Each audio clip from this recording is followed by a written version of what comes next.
Let's solve the first problem in advanced machining process.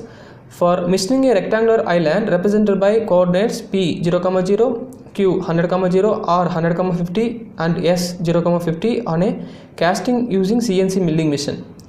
An end mill with a diameter of 16 mm is used. The trajectory of the cutter center to machine the island PQRS is.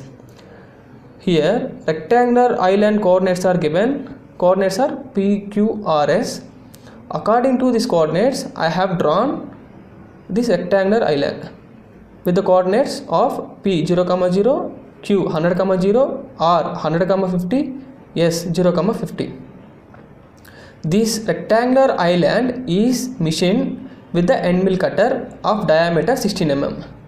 Let's assume this is the end mill cutter with the diameter of 16 mm. So radius of end mill cutter will be 8 mm.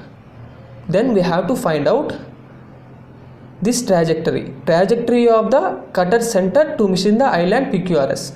Okay, what will be the trajectory of end mill cutter center? This is the trajectory of end mill cutter center, isn't it? So we have to find out these points coordinates. Okay, assume P point is reference point. So 0, 0. This is the positive x-axis, positive y-axis, negative x-axis, negative y-axis. Then what will be the coordinates of this point? -8, -8.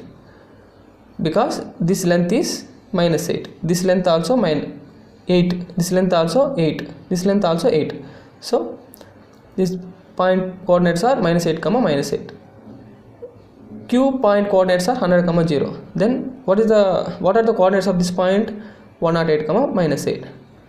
This point will be 108, 58. This point will be -8, 58.